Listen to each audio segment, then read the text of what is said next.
नमस्कार, स्वागत आप सभी का डीडी न्यूज के इस खास बुलेटिन एक्सप्रेस 100 में, जहां आपके लिए लेकर आते हैं राजनीति, मनोरंजन, देश, दुनिया, खेल और व्यापार जगत की सभी बड़ी खबरों को एक्सप्रेस यानी फटाफट अंदाज में। आपके साथ मैं हूं मुकुल शर्मा और आइए अब खबरें देखते हैं तेज रफ्तार से। प्रधानमंत्री नरेंद्र मोदी दक्षिण पूर्वी देश मलेशिया के लिए रवाना हो गए हैं। वो राजधानी कोलालंपुर में प्रवासियों को संबोधित करेंगे। यात्रा के दौरान पीएम अपने समकक्ष अनवर इब्राहिम के साथ वार्ता करेंगे। साथ ही प्रधानमंत्री वहां भारत मलेशिया सीईओज फोरम में मलेशिया के शीर्ष बिजनेस लीडर से भी मिलेंगे। इस यात्रा के दौरान दोनों देशों के बीच व्यापक रणनीतिक साझेदारी में हुई प्रगति की समीक्षा की जाएगी। रणनीतिक साझेदारी से लेकर व्यापार, संस्कृति और जनसंपर्क तक हर मोर्चे पर रिश्तों की गहराई बढ़ाने का ये अवसर है। ये दौरा आसियान और हिंद प्रशांत क्षेत्र में भारत की सक्रिय भूमिका को और मजबूत करेगा। भारतीय उच्चायुक्त बीएन रेड्डी ने बताया कि पीएम वहां भारत मलेशिया सीईओज फोरम में मलेशिया के टॉप बिजनेस लीडर से भी मिलेंगे। दोनों देशों में लगभग $20 अरब का द्विपक्षीय व्यापार है। पीएम ने सोशल मीडिया पर एक वक्तव्य दिया है, जिसमें उन्होंने लिखा कि मैं आज अपने मित्र प्रधानमंत्री अनवर इब्राहिम के निमंत्रण पर मलेशिया की आधिकारिक यात्रा पर जा रहा हूं। भारत और मलेशिया के बीच ऐतिहासिक संबंधों में लगातार मजबूती आई है। प्रधानमंत्री अनवर इब्राहिम के साथ होने वाली बातचीत को लेकर प्रधानमंत्री ने कहा कि उत्सुक है और हमारी व्यापक रणनीतिक साझेदारी को और आगे बढ़ाने की हम आशा करते हैं। साथ ही प्रधानमंत्री ने आगे कहा कि लगभग 30 लाख की संख्या वाला ये समुदाय दुनिया के सबसे बड़े भारतीय प्रवासी समुदायों में से एक है। मलेशिया की प्रगति में उनका बड़ा योगदान और दोनों देशों के बीच एक मजबूत कड़ी के रूप में उनकी भूमिका हमारी ऐतिहासिक मित्रता को मजबूत आधार प्रदान करती है। मलेशिया में महिला उद्यमियों ने बताया कि भारत के परिधान अब विदेशों में भी खूब लोकप्रिय हो रहे हैं। हथकरघा साड़ियां अब मलेशियाई फैशन जगत में तेजी से लोकप्रिय हो रही हैं। कोलालंपुर में रेडियो स्टेशन से तमिल भाषा का रेडियो चैनल 24 घंटे प्रसारित होता है। तमिल भाषा में रेडियो जॉकी अलग अलग विषयों पर श्रोताओं का ज्ञानवर्धन और मनोरंजन करते हैं। कोलालंपुर के धार्मिक स्थल मलेशिया की समृद्ध सांस्कृतिक विविधता के प्रतीक हैं। इनमें से एक स्थल है श्री वीर हनुमान मंदिर, जो कि भारतीय मूल के श्रद्धालुओं के साथ साथ पर्यटकों के बीच भी आकर्षण का केंद्र है। अमेरिका और भारत ने एक अंतरिम व्यापार समझौते का फ्रेमवर्क जारी किया है। इसके साथ ही दोनों देशों ने बड़ी ट्रेड डील को अंतिम रूप देने की दिशा में कदम बढ़ा दिए हैं। इस फ्रेमवर्क को शीघ्र लागू किया जाएगा और संदर्भ की शर्तों के रोडमैप के अनुरूप एक पारस्परिक रूप से लाभकारी द्विपक्षीय व्यापार समझौते को अंतिम रूप देने की दिशा में अंतरिम समझौते को पूरा करने के लिए काम करेंगे। फ्रेमवर्क के अनुसार भारत सभी अमेरिकी औद्योगिक वस्तुओं तथा अमेरिकी खाद्य एवं कृषि उत्पादों की विस्तृत श्रेणी पर शुल्क समाप्त या कम करेगा। इसमें ड्राइड डिस्टिलर्स ग्रेन्स, पशु चारे के लिए लाल ज्वार, ट्री नट्स, ताजे और प्रसंस्कृत फल, सोयाबीन तेल, वाइन और स्पिरिट सहित अन्य उत्पाद शामिल हैं। अमेरिका 2 अप्रैल 2025 के कार्यकारी आदेश के तहत भारत से आने वाली वस्तुओं पर 18% टैरिफ लगाएगा। इनमें वस्त्र और परिधान, चमड़ा और जूते, प्लास्टिक और रबर, ऑर्गेनिक केमिकल्स, घरेलू सजावटी वस्तुएं, हस्तशिल्प उत्पाद और कुछ मशीनरी शामिल है। अंतरिम समझौते के सफल समापन पर अमेरिका 5 सितंबर 2025 के कार्यकारी आदेश 14,346 के तहत संभावित शुल्क समायोजन सूची में शामिल कई वस्तुओं पर पारस्परिक शुल्क हटाएगा। इनमें जेनेरिक दवाएं, रत्न, हीरे तथा विमान के पुर्जे भी शामिल हैं। इसी तरह अमेरिका की राष्ट्रीय सुरक्षा आवश्यकताओं के अनुरूप भारत को ऑटोमोबाइल पुर्जों के लिए एक रियायती शुल्क दर कोटा मिलेगा। दवा और औषधि अवयव पर अमेरिकी सेक्शन 232 जांच के निष्कर्षों के आधार पर भारत की जेनेरिक दवाओं और उनके अवयव पर भी टैरिफ छूट मिलने की बात कही गई है। भारत अमेरिकी मेडिकल उपकरणों के व्यापार में लंबे समय से चली आ रही बाधाओं को दूर करने पर भी सहमति बनी है। वहीं अमेरिकी सूचना एवं संचार प्रौद्योगिकी की वस्तुओं के लिए बाजार पहुंच में देरी करने वाली या मात्रात्मक प्रतिबंध लगाने वाली आयात लाइसेंस प्रक्रियाओं को समाप्त करेगा। भारत अगले 5 वर्षों में अमेरिका से ऊर्जा उत्पादों, विमान और उनके पुर्जों, कीमती धातुओं, प्रौद्योगिकी उत्पादों और कोकिंग कोल की $500 अरब की खरीद का इरादा रखता है। दोनों देश तकनीकी उत्पादों के व्यापार में उल्लेखनीय वृद्धि करेंगे, जिनमें खासा से प्रोसेसिंग यूनिट, डेटा सेंटर में उपयोग होने वाले अन्य उपकरण शामिल हैं तथा संयुक्त प्रौद्योगिकी सहयोग को विस्तार देंगे। प्रधानमंत्री नरेंद्र मोदी ने भारत और अमेरिका के बीच अंतरिम व्यापार समझौते के लिए एक फ्रेमवर्क पर बनी सहमति को लेकर एक्स पर उसे सराहा। उन्होंने लिखा कि हमने अपने दोनों महान देशों के बीच एक अंतरिम व्यापार समझौते के लिए एक फ्रेमवर्क पर सहमति जताई है। प्रधानमंत्री ने आगे लिखा कि ये फ्रेमवर्क हमारी साझेदारी की बढ़ती गहराई, विश्वास और गतिशीलता को दर्शाता है। ये भारत के मेहनती किसानों, उद्यमियों, एमएसएमई, स्टार्टअप, इनोवेटर्स, मछुआरों और अन्य लोगों के लिए नए अवसर खोलकर मेक इन इंडिया को मजबूत करता है। केंद्रीय वित्त मंत्री निर्मला सीतारमण ने अमेरिका भारत द्विपक्षीय व्यापार समझौते की रूपरेखा पर कहा कि दोनों देश आगे की बातचीत के लिए प्रतिबद्ध हैं। वित्त मंत्री ने एक्स पोस्ट में लिखा कि भारत और अमेरिका ने संयुक्त बयान जारी कर द्विपक्षीय और पारस्परिक रूप से लाभकारी व्यापार से संबंधित एक अंतरिम समझौते के लिए रूपरेखा की घोषणा की है। वाणिज्य और उद्योग मंत्री पीयूष गोयल ने इस फ्रेमवर्क पर अपनी बात सामने रखी। कई महत्वपूर्ण बातें उन्होंने सोशल मीडिया पर कही। उन्होंने लिखा कि इससे भारतीय निर्यातकों, खासकर एमएसएमईज, किसानों और मछुआरों के लिए $30 ट्रिलियन का बाजार खुलेगा। उन्होंने बताया कि यह समझौता किसानों के हितों की रक्षा करने और ग्रामीण आजीविका को बनाए रखने के लिए भारत की प्रतिबद्धता को दर्शाता है। यह समझौता भारत और अमेरिका को आर्थिक सहयोग को और गहरा करने के लिए मिलकर काम करने पर ध्यान केंद्रित करने में मदद करेगा। केंद्रीय मंत्री हरदीप सिंह पुरी ने भारत और अमेरिका के व्यापार समझौते की सराहना करते हुए एक्स पर ट्वीट किया। उन्होंने लिखा कि भारत और अमेरिका के बीच अंतरिम व्यापार समझौता प्रधानमंत्री नरेंद्र मोदी और अमेरिकी राष्ट्रपति डोनाल्ड ट्रंप के नेतृत्व में एक गौरवशाली भविष्य के प्रति हमारे दोनों महान राष्ट्रों की साझा प्रतिबद्धता पर आधारित है। केंद्रीय मंत्री ने आगे लिखा कि विकसित भारत की ओर से हमारी यात्रा जारी रखते हुए यह ढांचा नवाचार को बढ़ावा देने की प्रतिबद्धता को दर्शाता है और भारत और अमेरिका के बीच निवेश और प्रौद्योगिकी साझेदारी को और गहरा करेगा। यूएस इंडिया बिजनेस काउंसिल ने अमेरिका और भारत सरकारों को आपसी लाभ वाले ट्रेड फ्रेमवर्क पर सहमति के लिए बधाई दी है। काउंसिल ने कहा है कि यह पहल राष्ट्रपति डोनाल्ड ट्रंप और प्रधानमंत्री नरेंद्र मोदी द्वारा शुरू किए गए व्यापक द्विपक्षीय व्यापार समझौते के प्रति प्रतिबद्धता को दर्शाती है। जॉइंट स्टेटमेंट में कहा गया है कि इस अंतरिम समझौते से अतिरिक्त मार्केट एक्सेस और मजबूत सप्लाई चेन को बढ़ावा मिलेगा। काउंसिल के अनुसार ये यूएस भारत साझेदारी में एक ऐतिहासिक मील का पत्थर साबित होगा। केंद्रीय कृषि मंत्री शिवराज सिंह चौहान ने भारत और यूएस के बीच व्यापार समझौते को किसान हित में बताया। उन्होंने कहा कि इस डील से किसान पूरी तरह सुरक्षित हैं, बल्कि इस डील से किसानों और डेयरी उत्पादों के निर्यात के लिए एक बड़ा बाजार उपलब्ध होगा। उत्तर प्रदेश के संभल में हड्डी और सींग से बने हस्तशिल्पों का व्यापार अब टैरिफ में बदलाव के बाद बेहतर होने की उम्मीद जगा रहा है। यही है, यहाँ के जो कारीगर हैं नैतिक रूप से प्राप्त पशु उत्पादों से नक्काशी, पॉलिश और जड़ाई का काम करते हैं, जो सदियों से पुरानी परंपराओं को दर्शाते हैं।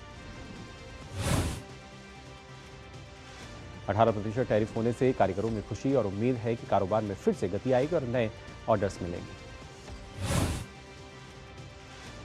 केंद्रीय गृह मंत्री अमित शाह ने जम्मू में उच्च स्तरीय सुरक्षा समीक्षा बैठक की अध्यक्षता करते हुए सुरक्षा बलों को आतंकवाद के खिलाफ मिशन मोड में अभियान जारी रखने को कहा। बैठक में उपराज्यपाल मनोज सिन्हा, सेना प्रमुख जनरल उपेंद्र द्विवेदी समेत शीर्ष अधिकारी मौजूद रहे।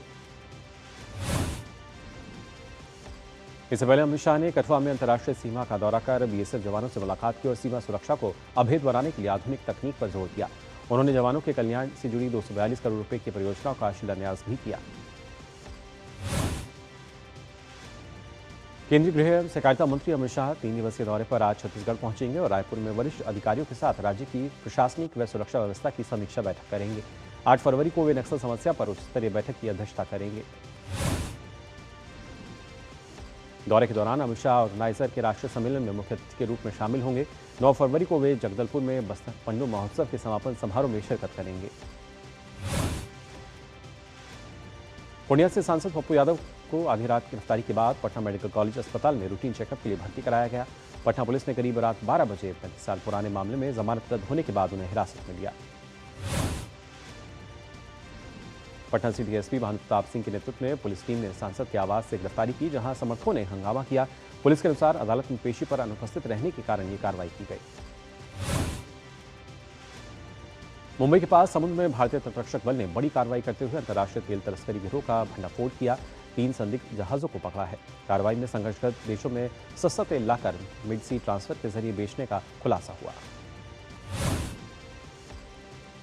तटरक्षक बल पकड़े गए जहाजों को जांच के लिए मुंबई ला रहा है। आगे उन्हें भारतीय कस्टम और अन्य एजेंसियों को सौंपकर कानूनी कार्रवाई की जाएगी। उत्तर प्रदेश के मथुरा में यमुना एक्सप्रेसवे पर आज सुबह भीषण सड़क हादसा हुआ, जिसमें 6 यात्रियों की मौत हो गई। साथ ही एक व्यक्ति गंभीर रूप से घायल हो गया। सुरीर इलाके में बस रुकने के दौरान पीछे से आए तेज रफ्तार कंटेनर ने यात्रियों को कुचल दिया। सीएम योगी आदित्यनाथ ने हादसे पर शोक जताते हुए अधिकारियों को राहत कार्य के निर्देश दिए हैं। पुलिस के अनुसार बस चालक की लापरवाही से सड़क पर वाहन रोकने के कारण यह हादसा हुआ। भारतीय सेना की पहल से कच्छ के सीमावर्ती क्षेत्रों में लोगों को नई उम्मीद मिली है। जहां मिलिट्री हॉस्पिटल भुज में पहली बार mega advance surgical eye camp लगाया गया। इस शिविर में 200 से अधिक सफल दृष्टि बहाली सर्जरी कर जीवन बदला गया। रक्षा सचिव राजेश कुमार सिंह ने कैंप का दौरा कर सेना की इस पहल की सराहना की। इस मौके पर लेफ्टिनेंट जनरल धीरज सेठ, जीओसी इन चीफ दक्षिणी कमान भी उपस्थित रहे। एसआईआर के दौरान चुनावी कार्यों में लगे अधिकारियों के पारिश्रमिक को लेकर लगातार चुनाव आयोग एक बार फिर सक्रिय नजर आया है। आयोग ने पश्चिम बंगाल के मुख्य सचिव को पत्र लिखकर ईआरओ, एईआरओ, बीएलओ और सुपरवाइजरों का बकाया मानदेय तुरंत देने का निर्देश दिया है। 6 फरवरी के पत्र में आयोग ने कहा कि पूर्ण निर्देशों के बावजूद भुगतान में कोई प्रगति नहीं हुई है। आयोग ने राज्य प्रशासन से दिशा निर्देशों के तहत बिना देरी बकाया राशि जारी करने को कहा है। मध्य प्रदेश के सीहोर जिले में आज राष्ट्रीय परामर्श रणनीति सम्मेलन का आयोजन किया जा रहा है। इस सम्मेलन का उद्देश्य दलहन आत्मनिर्भरता मिशन का सफल कार्यान्वयन है।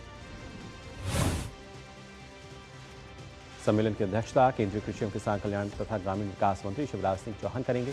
वहीं मुख्यमंत्री डॉक्टर मोहन यादव भी कार्यक्रम में उपस्थित रहेंगे।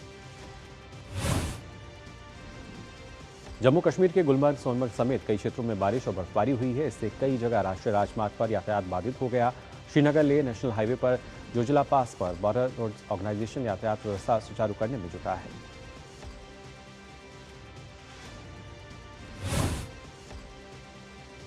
और फिलहाल एक्सप्रेस 100 में हम यहाँ रुकने एक छोटे से ब्रेक के लिए जल्द लौटते हैं। यार सोच रहा हूँ पॉलिसी बाजार से टर्म लाइफ इंश्योरेंस ले लेता हूँ ताकि मेरे बाद फैमिली को पैसों की कमी ना। तू भी ले ले। यार अभी तो यंग है यार, बाद में देखते हैं। आजा। पॉलिसी बाजार पर 0 जीएसटी के साथ अब 1 करोड़ का टर्म लाइफ इंश्योरेंस सिर्फ 400 रुपए महीने से शुरू। बड़ी बहू, ये तुम्हारी ना। इतनी भी क्या जल्दी थी? अरे और छोटी, ये तुम्हारे ना। और ये मेरी गुड़िया की ना। पर दादी, हाँ? आपके नाम? सब कुछ मैंने बैंक, लॉकर, फिक्स डिपॉजिट सब में इन्हें ही तो नॉमिनी बनाया है। कल जब मैं ना रहूं तब पैसे मिलने में इन्हें आसानी हो। शुभ शुभ बोलो। क्या?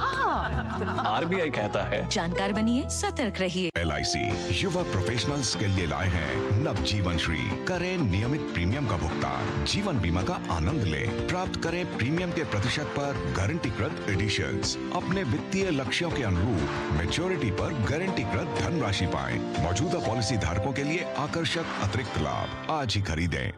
टिंग टिंग, अम्मा मैसेज। मैं आपके मौसा के चाचा का नाती का पोता, शादी का कार्ड मैसेज में भेजा है। डाउनलोड करिए और आशीर्वाद दीजिए। मैं तो आपको जानती भी नहीं, फिर भी शादी का कार्ड खोलूं? मैं मूर्ख नहीं हूँ। क्या बात है अम्मा। यूपीआई कहता है अगर कोई अनजान नंबर से फाइल या लिंक भेजे तो क्लिक मत करो और कहो मैं मूर्ख नहीं।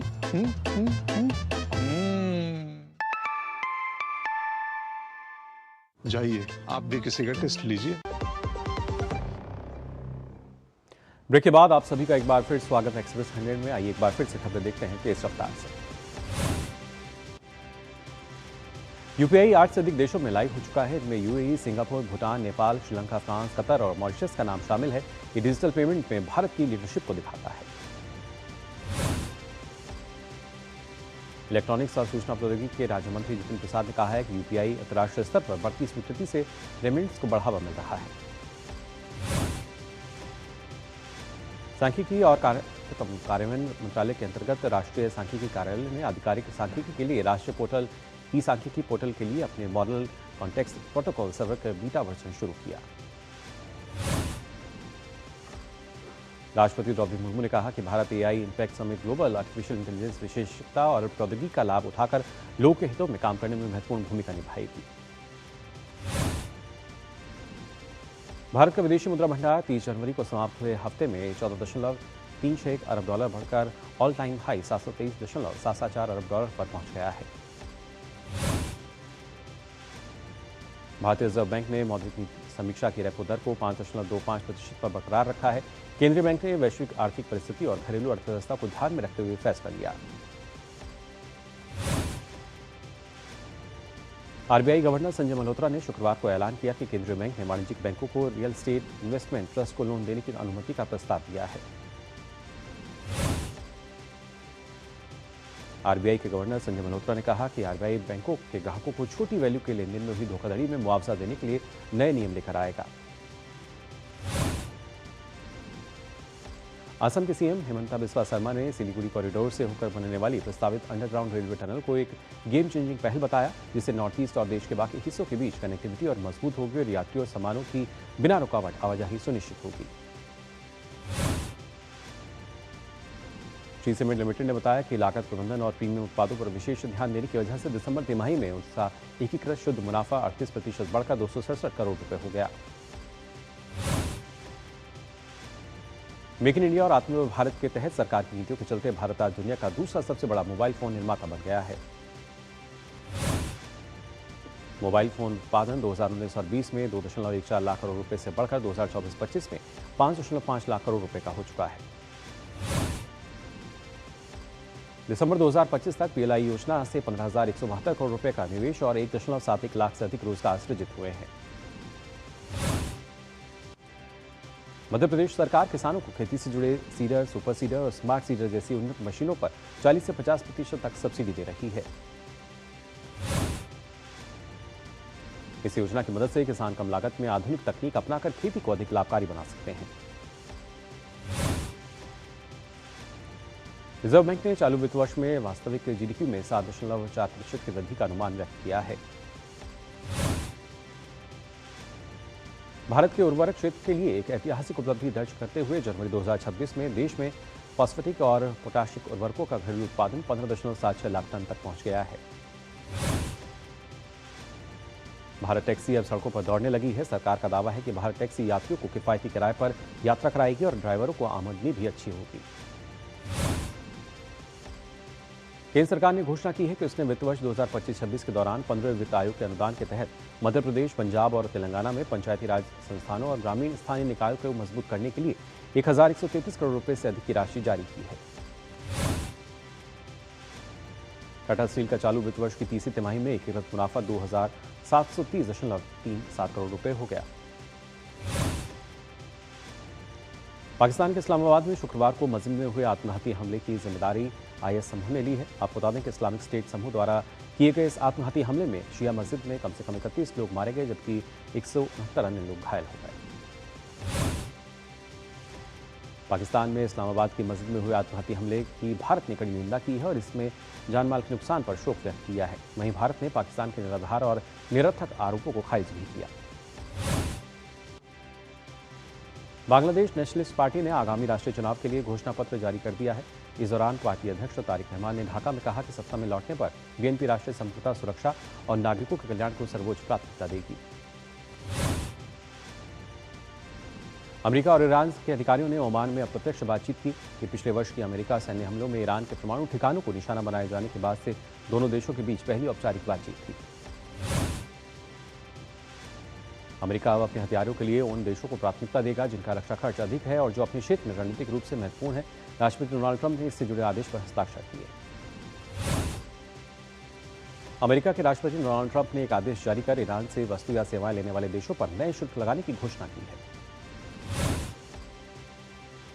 अमेरिकी राष्ट्रपति डोनाल्ड ट्रंप ने कहा कि यूक्रेन में रूस के युद्ध के संबंध में बहुत अच्छी बातचीत चल रही है और उन्हें विस्तार की वार्ता के परिणाम स्वरूप कुछ हो सकता है। फ्रांस ने ग्रीनलैंड की राजधानी न्यूयॉर्क में अपना दूतावास खोला है। यह राजनयिक विस्तार ऐसे समय में हुआ है जब अमेरिकी राष्ट्रपति डोनाल्ड ट्रंप ने रणनीतिक रूप से महत्वपूर्ण ग्रीनलैंड को हासिल करने में अमेरिका की रुचि का एक बार फिर जाहिर की है। इटली के राष्ट्रपति सर्जिया मैट्रेला ने मिलान के राल्फ में 2026 विंटर ओलंपिक्स का हिस्सा लेने वाले देशों के नेताओं के सम्मान में एक रिसेप्शन आयोजित किया। रिसेप्शन में दुनिया भर से शाही परिवारों के सदस्य, राष्ट्राध्यक्ष और सरकारों के प्रमुख शामिल हुए। मिनियापोलिस शहर में प्रदर्शनकारियों ने बीचों बीच मार्च निकाला और राज्य में अमेरिकी अफिजन और सीमा शुल्क प्रवर्तन की उपस्थिति की निंदा की। वे आइस समाप्त करो लिखे बैनर लिए हुए थे। अर्जेंटीना और अमेरिका के बीच हुई क्रिटिकल मिनरल्स डील्स पर अब अर्जेंटीना के विदेश मंत्री ने पाब्लो किंडो ने स्पष्ट किया है कि चीन पहले से ही अर्जेंटीना के मिनरल सेक्टर में निवेशक है और आगे भी उसकी भागीदारी जारी रह सकती है। कोलंबिया के गुआचेटा में बचाव दल ने मातासीते कोयला खदान में हुए विस्फोट में 6 श्रमिकों के फंस जाने के बाद 2 खनिकों के शव बरामद किए। कोलंबिया के काडोर्बा में मोंटेरिया के ग्रामीण इलाके में हजारों हेक्टेयर फसल पानी में डूब गई। काडोर्बा में बाढ़ से लगभग 70,000 से लोग प्रभावित हुए हैं। दक्षिण स्पेन में अधिकारियों ने बिना उजान शहर से भूस्खलन और बाढ़ के खतरे के चलते 200 लोगों को सुरक्षित स्थानों पर पहुंचाया, क्योंकि तूफान लियोनार्डो इपेन प्रायद्वीप से होकर गुजर रहा था और आगे भी कई तूफान आने की आशंका थी। आज से T20 वर्ल्ड कप की शुरुआत हो रही है। सूर्य कुमार यादव की अगुवाई में मौजूदा वर्ल्ड चैंपियन टीम इंडिया अपना खिताब बचाने की शुरुआत आज से मुंबई के वानखेड़े स्टेडियम में उतरने के साथ करेगी।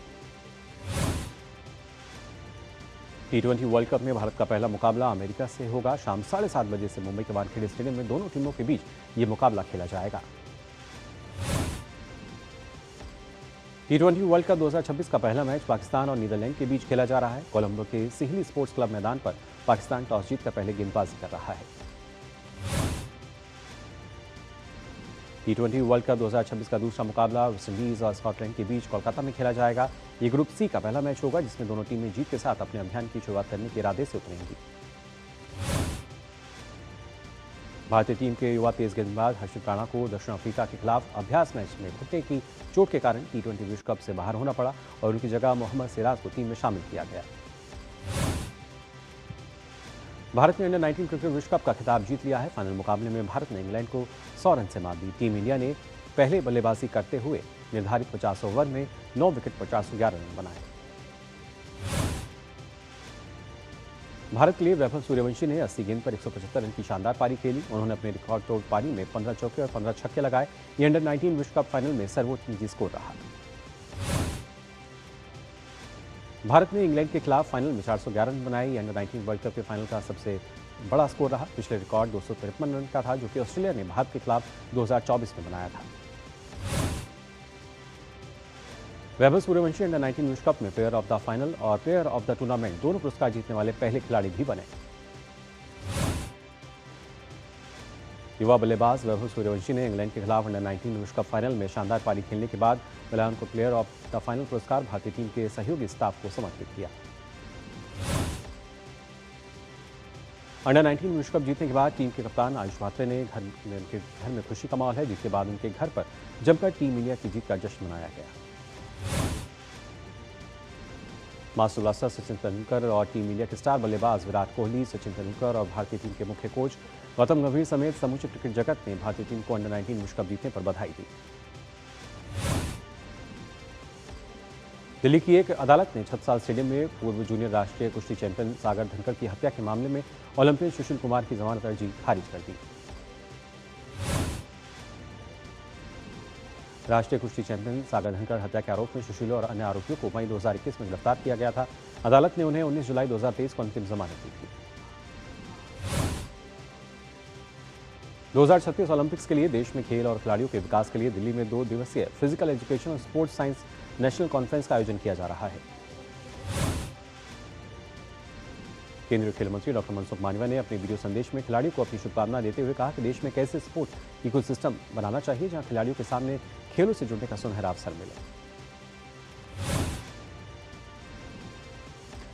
तो फिलहाल के लिए एक्सप्रेस न्यूज में बस इतना ही, लेकिन देश और दुनिया की तमाम खबरों के लिए आप देखते रहिए डीडी न्यूज। मुझे दीजिए अनुमति। नमस्कार।